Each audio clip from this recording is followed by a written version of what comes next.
Thank you very much, Klaus, and hello to everyone in beautiful Davos. This has been a truly historic week in the United States. 3 days ago, I took the oath of office, and we began the golden age of America. The recent presidential election was won by millions of votes, and all seven, every one of them, all seven swing states. It was a massive mandate from the American people like hasn't been seen in many years, and some of the political pundits, even some of my so-called enemies, said it was the most consequential election victory in 129 years. That's quite nice. What the world has witnessed in the past 72 hours is nothing less than a revolution of common sense. Our country will soon be stronger, wealthier, and more united than ever before, and the entire planet will be more peaceful and prosperous as a result of this incredible momentum and what we're doing and going to do. My administration is acting with unprecedented speed to fix the disasters we've inherited from a totally inept group of people and to solve every single crisis facing our country. This begins with confronting the economic chaos caused by the failed policies of the last administration. Over the past 4 years, our government racked up $8 trillion in wasteful deficit spending and inflicted nation-wrecking energy restrictions, crippling regulations, and hidden taxes like never before. The result is the worst inflation crisis in modern history and sky-high interest rates for our citizens and even throughout the world. Food prices and the price of almost every other thing known to mankind went through the roof. President Biden totally lost control of what was going on in our country, but in particular with our high inflation economy and at our border. Because of these ruinous policies, total government spending this year is $1.5 trillion higher than was projected to occur when I left office just 4 years ago. Likewise, the cost of servicing the debt is more than 230% higher than was projected in 2020. The inflation rate we are inheriting remains 50% higher than the historic target. It was the highest inflation probably in the history of our country. That's why from the moment I took office, I've taken rapid action to reverse each and every one of these radical left policies that created this calamity, in particular with immigration, crime, and inflation. On day one, I signed an executive order directing every member of my cabinet to marshal all powers at their disposal to defeat inflation and reduce the cost of daily life. I imposed a federal hiring freeze, a federal regulation freeze, a foreign aid freeze, and I created the new Department of Government Efficiency. I terminated the ridiculous and incredibly wasteful Green New Deal. I call it the Green New Scam, withdrew from the one-sided Paris Climate Accord, and ended the insane and costly electric vehicle mandate. We're going to let people buy the car they want to buy. I declared a national energy emergency, and it's so important, national energy emergency to unlock the liquid gold under our feet and pave the way for rapid approvals of new energy infrastructure. The United States has the largest amount of oil and gas of any country on earth, and we're going to use it. Not only will this reduce the cost of virtually all goods and services, it'll make the United States a manufacturing superpower and the world capital of artificial intelligence and crypto. My administration has also begun the largest deregulation campaign in history, far exceeding even the record-setting efforts of my last term. In total, the Biden administration imposed $50,000 in additional regulatory costs on the average American household over the last 4 years. I have promised to eliminate 10 old regulations for every new regulation, which will soon put many thousands of dollars back in the pockets of American families. To further unleash our economy, our majorities in the House and Senate, which we also took along with the presidency, are going to pass the largest tax cut in American history, including massive tax cuts for workers and family, and big tax cuts for domestic producers and manufacturers. And we're working with the Democrats on getting an extension of the original Trump Trump tax cuts, as you probably know, by just reading any paper. My message to every business in the world is very simple. Come make your product in America, and we will give you among the lowest taxes of any nation on earth. We're bringing them down very substantially, even from the original Trump tax cuts. But if you don't make your product in America, which is your prerogative, then very simply you will have to pay a tariff, differing amounts, but a tariff which will direct hundreds of billions of dollars and even trillions of dollars into our treasury to strengthen our economy and pay down debt. Under the Trump administration, there will be no better place on earth to create jobs, build factories, or grow a company than right here in the good old USA.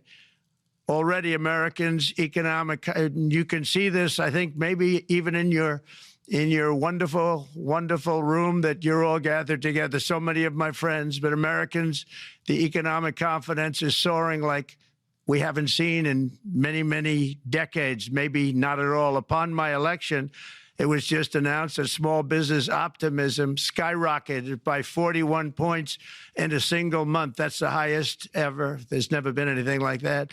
SoftBank has announced between a $100 and $200 billion investment in the U.S. economy because of the election result. And just 2 days ago, Oracle, SoftBank, and OpenAI announced a $500 billion investment in AI infrastructure.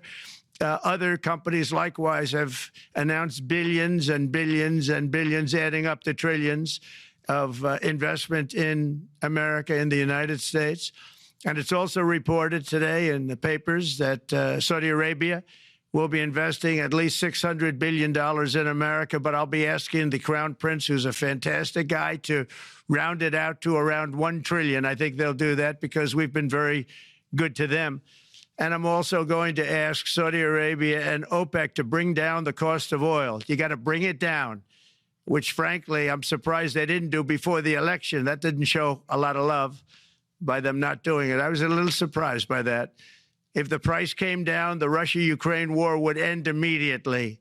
Right now, the price is high enough that that war will continue. You got to bring down the oil price. You got to end that war. They should have done it long ago. They're very responsible, actually, to a certain extent, for what's taking place. Millions of lives are being lost. With oil prices going down, I'll demand that interest rates drop immediately, and likewise, they should be dropping all over the world. Interest rates should follow us.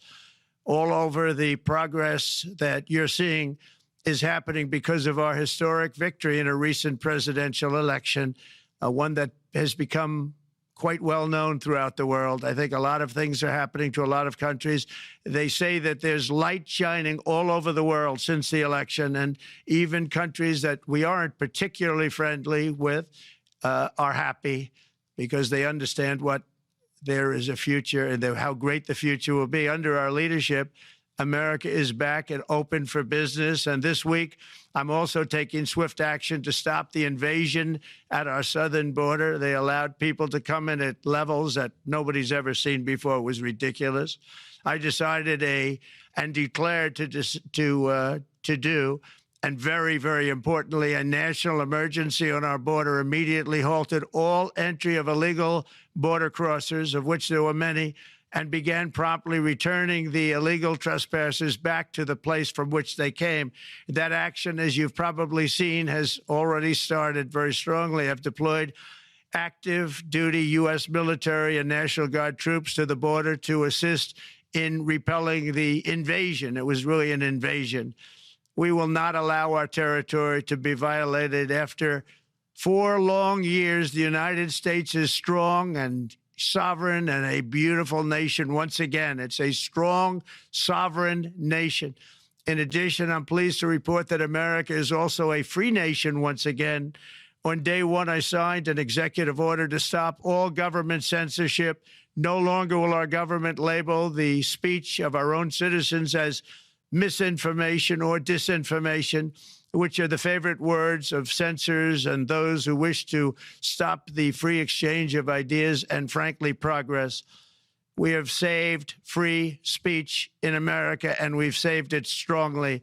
With another historic executive order this week, I also ended the weaponization of law enforcement against the American people and, frankly, against politicians.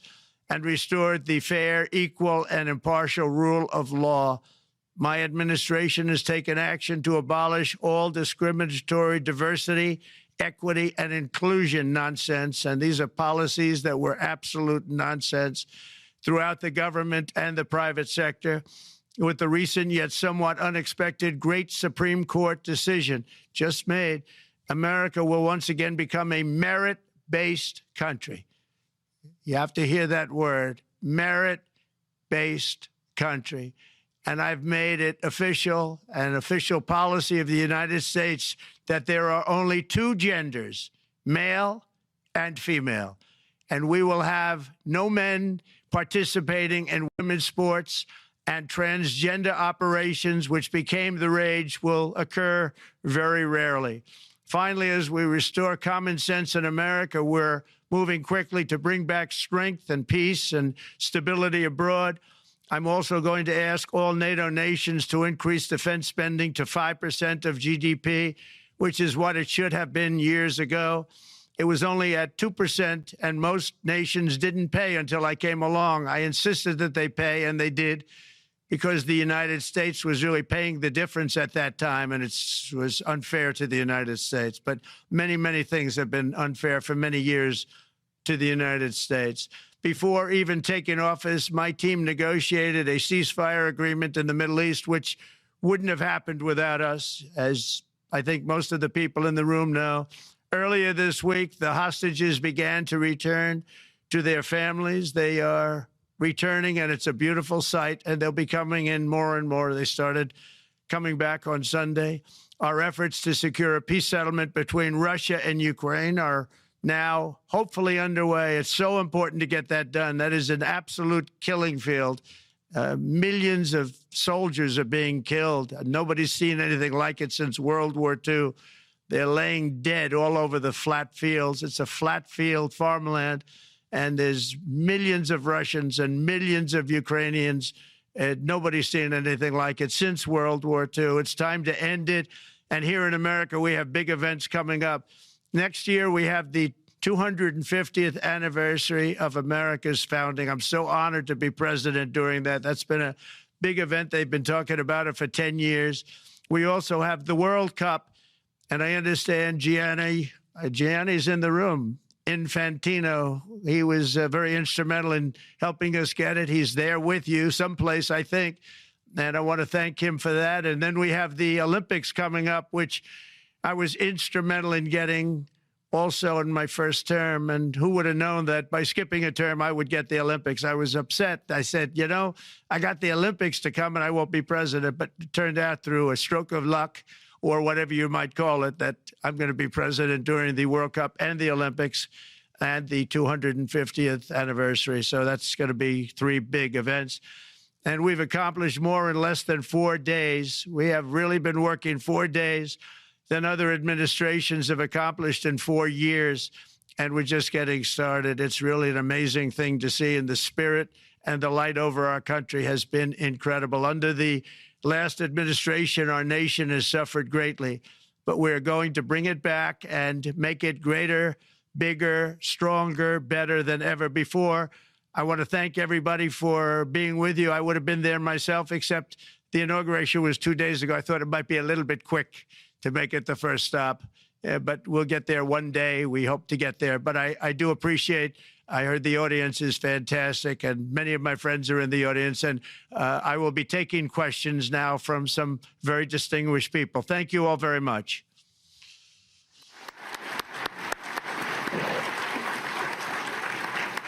Thank you. Thank you very much, Mr. President, for that very powerful speech. And I think you could hear the applause all the way from Davos to the White House. But next year it will be even better, because then you can get the applause here in Davos. So we wish you welcome to our village next year. We hope to see you. Thank you very much. So we also know, Mr. President, that you open up for interaction here. We have a great panel with some of the most distinguished business people in the world. Let me start with someone that you know really well, that I think is almost a neighbor of you in Florida. Mr. Steve Schwartzman, Chairman, CEO, and co-founder of Blackstone Group. So, Steve, floor is yours. Well, Mr. President, I'm sure the Crown Prince of Saudi Arabia will be really glad you gave this speech today.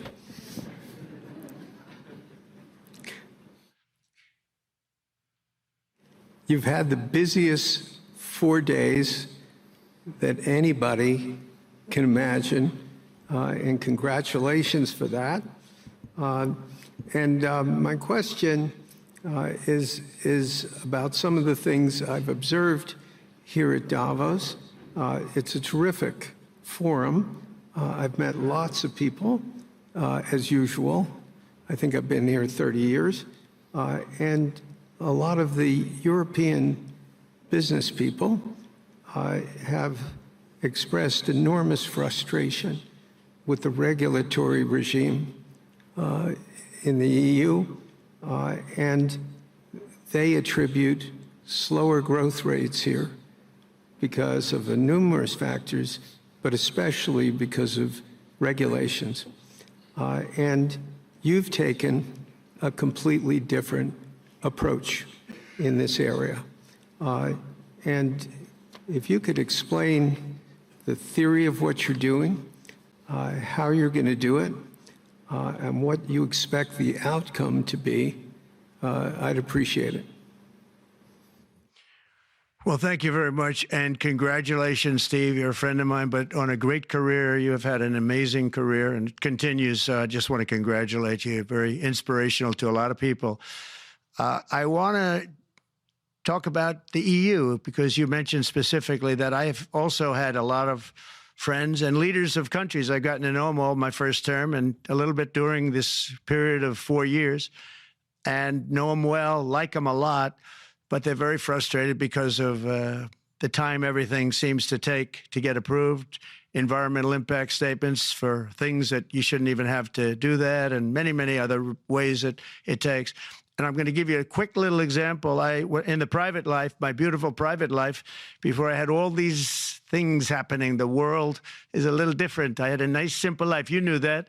But when I had that simple life, I did projects. And I had a big project in Ireland. And it had to get approval on something that would have made it even better. And I got the approval from Ireland in a period of a week. And it was a very, very efficient, good approval. And they informed me, though, the problem is you're going to have to get it from the EU, and we think that'll take 5 to 6 years. And I said, you have to be kidding.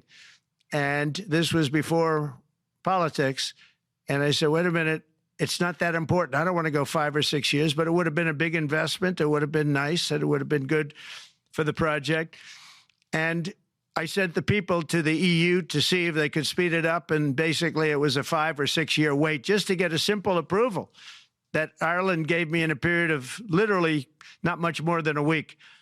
And I realized right then, that was the first time I really was involved with the EU, but I realized right then that's a problem, and I didn't even bother applying to do it.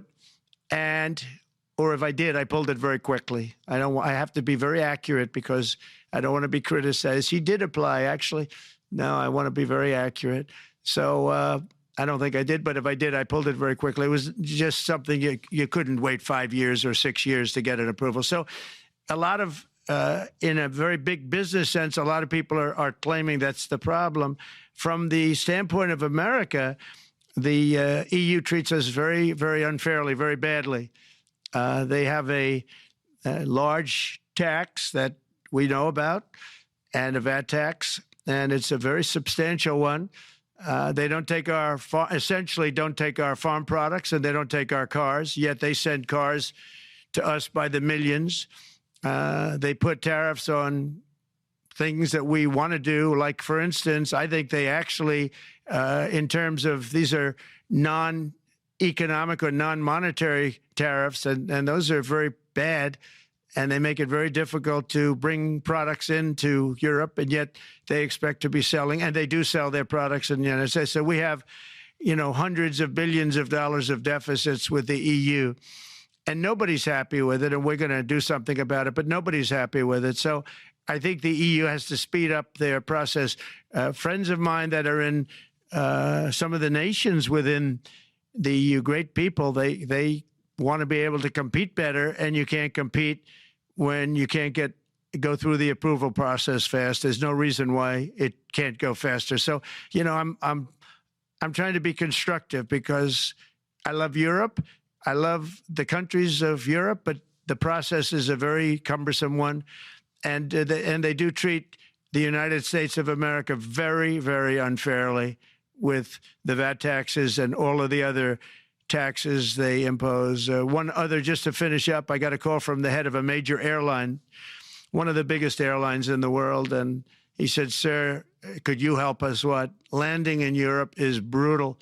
They charge us fees for everything, and it's so unfair." I said, "How does it compare to China?" He said, it's much worse. And the other thing, as you know, they took court cases with Apple, and they supposedly won a case that most people didn't think was much of a case. They won 15 or 16 billion from Apple. They won billions from Google. I think they're after Facebook for billions and billions. These are American companies, whether you like them or not. They're American companies, and they shouldn't be doing that. And that's, as far as I'm concerned, it's a form of taxation. So we have some very big complaints with the EU. Thank you. Thank you very much, Mr. President. We'll now go to one of your friends in the EU, Patrick Pouyanné. He's the chairman and CEO of Total Energies. I guess you have a question ready, Patrick, for the president. Mr. President, as we understand, energy is at the top of your agenda, and it's an honor for me to represent the energy industry tonight. In this panel, Total Energies is indeed the fourth largest oil and gas and electricity company in the world. I will not ask you a question about the oil price. It's quite clear what you expect from us. I will go to gas more. And our company is the largest #1 exporter LNG from the US company. We are a strong contributor to, and we invest in a mammoth LNG projects in Texas, $20 billion. It's far from 200, but it's $20 billion. And we contribute with that to security of supply to Europe as we export this LNG to Europe. Some experts fear that if there are too many projects developed in the US on LNG, this could have an inflationary impact on the US domestic gas price. And they recommend a pause on these projects. I would ask you the following question. What are your views about such a pause on investments on LNG in the US? What would happen if you would observe an increased domestic gas price because of these exports? And final question, which is important for Europe, would you agree to guarantee security of supplies of US LNG to Europe? Well, in the last part of your question, yes, I would. I would make sure that you get it. If we make a deal, we make a deal, you'll get it. Because a lot of people do have that problem. They make a deal and then it can't get supplied because of war-type problems and other problems. So we would absolutely do that. LNG is very interesting because when I took office for the first term, one of the first things I looked at was there were two very massive plants in Louisiana, a state that has been very good to me, won it by many, many points. And I felt strongly indebted to it, actually. And they said there are two plants that have been under environmental consideration for more than 10 years. And they were costing, as you say, you know how expensive those plants are, but they were costing like 12 billion and I think 14 or 15 billion, but they couldn't get their permits. They were in review for years, many, many years, like a decade or more. And I said, so ridiculous. I know so much about that because in the construction industry, I had to go through it too, but I got good at it after a while. But I saw the projects, and you're talking about a total investment of 25 to $30 billion, and it looked like it was going to end. They couldn't get their permits, and I got them done in less than a week. It was done, completed. In fact, when they called them to announce that it was done, the countries, largely countries, Japan was involved and another country and some very big investors, they couldn't believe it. They actually couldn't believe it. And I said, just do yourself one favor. Don't pay any consultants, because the only one that got it done was me. I got it done because it was the right thing to do for the U.S. and for the world, but the consultants had nothing to do with it. You know, the consultants go in and they say, give us millions of dollars because Trump did it. Nobody called me about it. I just heard it was a problem for years. And I got it done because it was the right thing to do for the U.S. and the right thing to do for beyond. It had to do with energy, very important. So I think it's very important. I think I disagree with one. I think the more that you do, the lower the price is going to go. And what I'd like to see is rapid approvals. We're going to give very rapid approvals in the United States, like with the AI plants, talking to many people want to build them. That's going to be a very big thing. We're going to build electric generating facilities. They are going to build. I'm going to get them the approval. Under emergency declaration, I can get the approvals done myself without having to go through years of waiting. And the big problem is we need double the energy we currently have in the United States. Can you imagine? For AI to really be as big as we want to have it, because it's a very competitive, it'll be very competitive with China and others. So I'm going to give emergency declarations so that they can start building them almost immediately. And I think it was largely my idea because nobody thought this was possible. It wasn't that they were not smart, because they're the smartest. But I told them that what I want you to do is build your electric generating plant right next to your plant as a separate building, connected. And they said, wow, you're kidding. And I said, no, I'm not kidding. You don't have to hook into the grid, which is old and, could be taken out. If it's taken out, they wouldn't have any way to get any electricity. So we are going to allow them to go on a very rapid basis to build their plant, build the electric generating plant. They can fuel it with anything they want, and they may have coal as a backup, good, clean coal, If there were a problem with a pipe coming in, as an example, you're going with gas, oil or gas, and a pipe gets blown up or for some reason doesn't work, there are some companies in the U.S. that have coal sitting right by the plant so that if there's an emergency, they can go to that short-term basis and use our very clean coal. So that's something else that a lot of people didn't even know about, but nothing can destroy coal, not the weather, not a bomb, nothing. It might make it a little smaller, might make it a little different shape, but coal is very strong as a backup. It's a great backup to have that facility, and it wouldn't cost much more money. And we have more coal than anybody. We also have more oil and gas than anybody. So we're going to make it so that the plants will have their own electric generating facilities attached right to their plant. They don't have to worry about a utility. They don't have to worry about anything. And we're going to get very rapid approvals. Thank you. Thank you so much, Mr. President. We'll now go to another CEO that you know very well, Brian Moynihan, the CEO and Chair of Bank of America. Good afternoon, Mr. President, and congratulations, and obviously an eventful week for you and your family. If you remember, 5 years ago, you came here and we walked among 150 CEOs from all over the world, and you engaged with them about your policies and your procedures.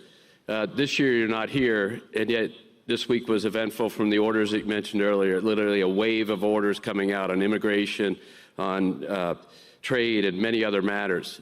And so, as a representative of the United States here, we got a lot of questions about what does all this mean and how would the president square this with his clear focus on growth, prosperity, market growth, stock market growth, a good bond market, and bringing down prices. So how do you think about the impact of all these orders and how fast they come out, and how you're going to balance them with that scorecard of being successful in both continuing GDP growth, bringing down inflation, and also having a good stock price? Down to 21%, the corporate tax. And it was actually, if you look at state and city, it was in many cases much higher than 40%. I got it down to 21%. And now we're going to bring it down from 21 to 15% if, there's a big if you make your product in the U.S. So we're going to have the lowest, just about the lowest rate. It'll be, the 21 is on the low side worldwide.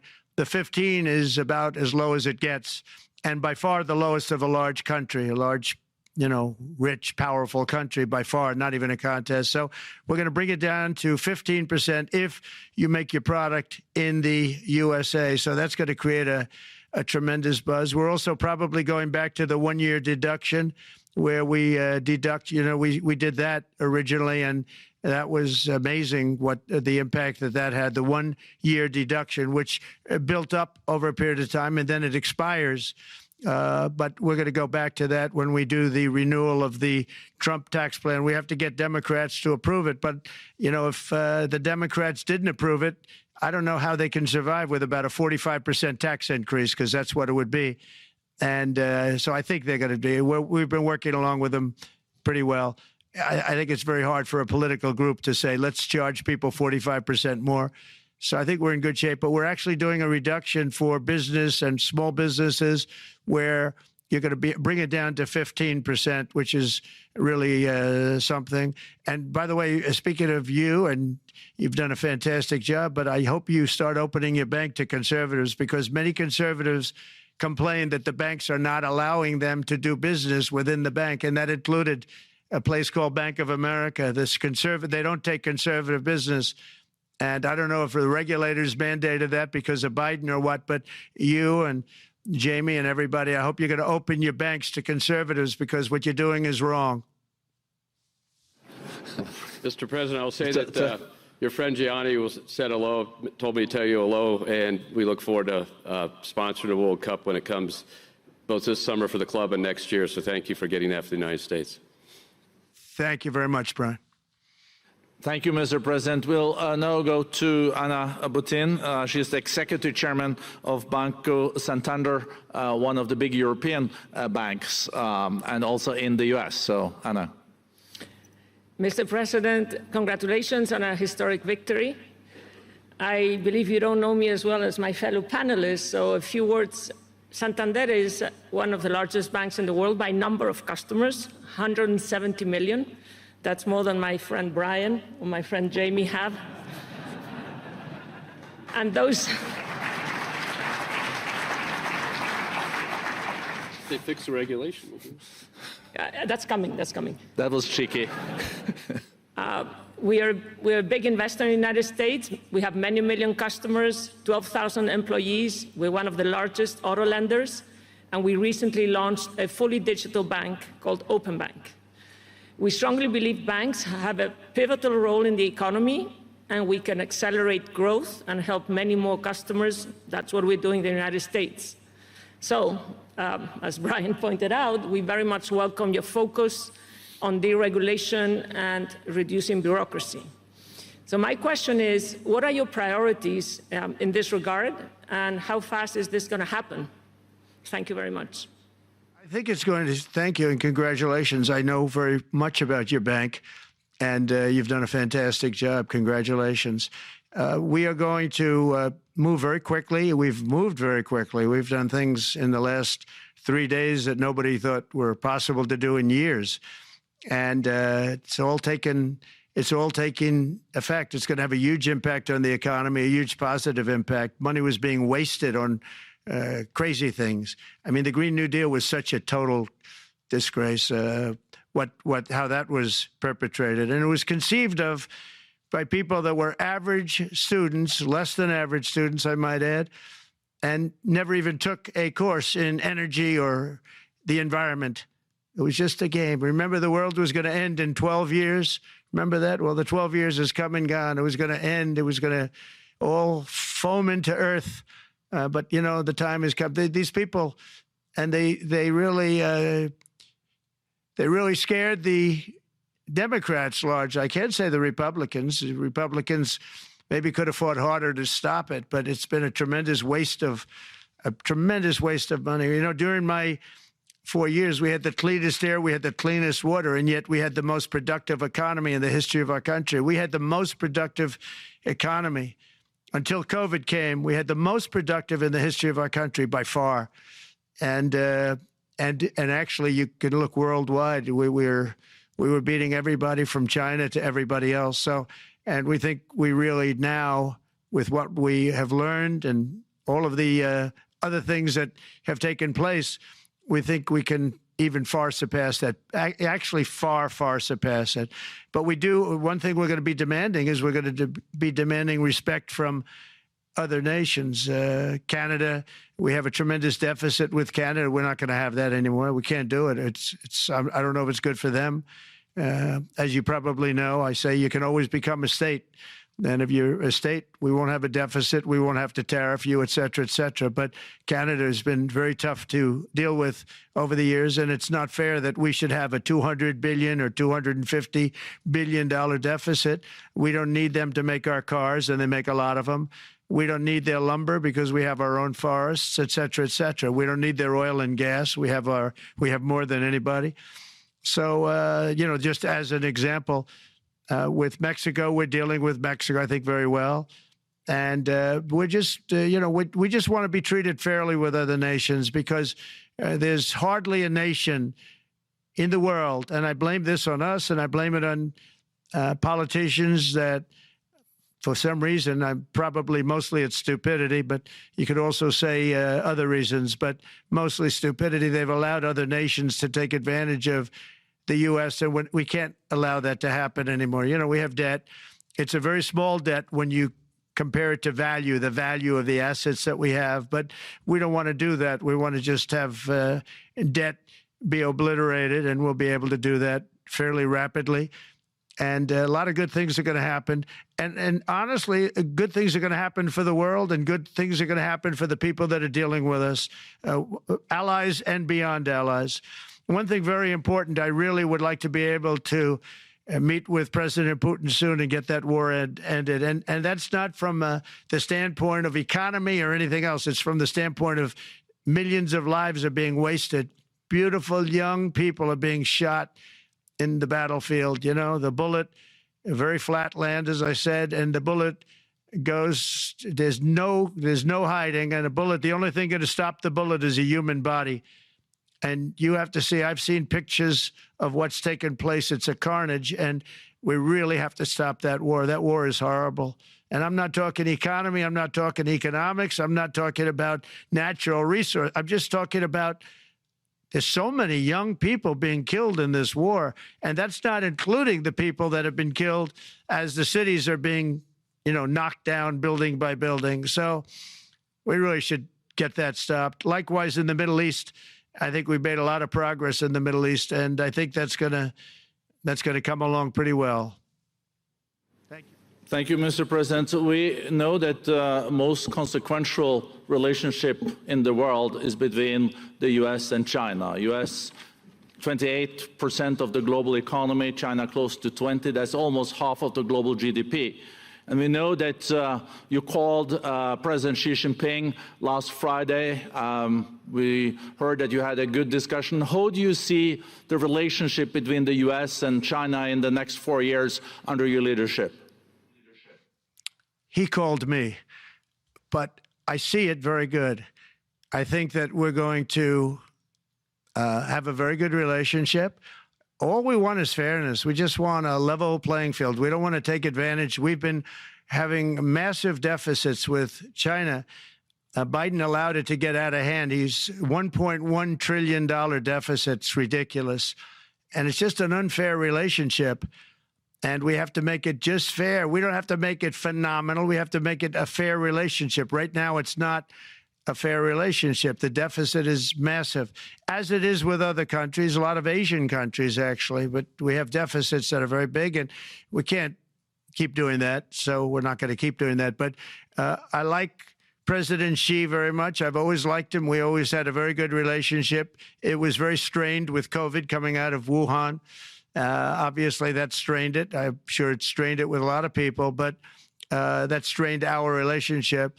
But we always had a great relationship, I would say, and we look forward to doing very well with China and getting along with China. Hopefully, China can help us stop the war with, in particular, Russia, Ukraine. They have a great deal of power over that situation, and we'll work with them. And I mentioned that during our phone conversation with President Xi, and hopefully we could work together and get that stopped.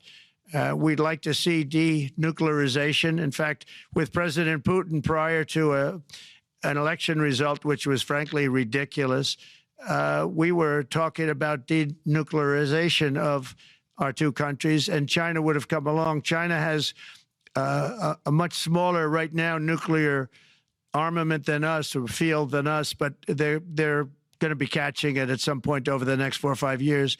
And I will tell you that President Putin really liked the idea of cutting way back on nuclear. And I think the rest of the world, we would have gotten them to follow. And China would have come along, too. China also liked it. Tremendous amounts of money are being spent on nuclear. And the destructive capability is something that we don't even want to talk about today because you don't want to hear it. It's too depressing. So we want to see if we can denuclearize, and I think that's very possible. And I can tell you that President Putin wanted to do it. He and I wanted to do it. We had a good conversation with China. They would have been involved, and that would have been an unbelievable thing for the planet. Mr. President, when you're back here in Davos next year, will there be then a peace agreement with Ukraine and Russia by then? Well, you're going to have to ask Russia. Ukraine is ready to make a deal.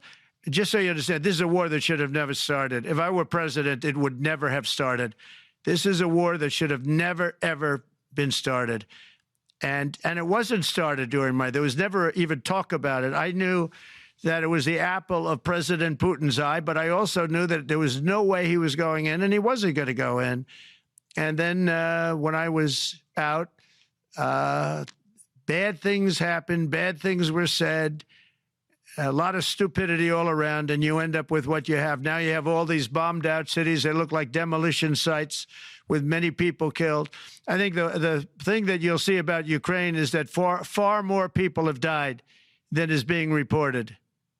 And I've seen that. But far, far more people have died. When you look at a city that's become a demolition site where big buildings have been collapsed by missiles hitting them and everything else, and they say one person was slightly injured. No, many people were killed. Those are big buildings. I was surprised at how that was my business. These are buildings that go 2 and 3 blocks long. They're 20 stories high. They're big, powerful buildings, and they were knocked down, and there were a lot of people in those buildings. That announced that 2 people were injured. That's not true. So I think you're going to find that there were many more people killed in Ukraine in the Ukraine war than anybody has any idea. But if you look now, so many of the people being killed are soldiers just facing each other with guns, rifles, and drones, the new form of warfare, drones. And it's a very sad thing to see. And when you see pictures of the fields that I see, nobody wants to see it. You'll never be the same. Thank you very much, Mr. President, on behalf of all the 3,000 participants here in Davos. We really underline that joining us the third day in your presidency, live taking questions here is so appreciated, and we are already ready for receiving you next year in person. So thank you very much, and all the best from Davos. Thank you. Thank you very much.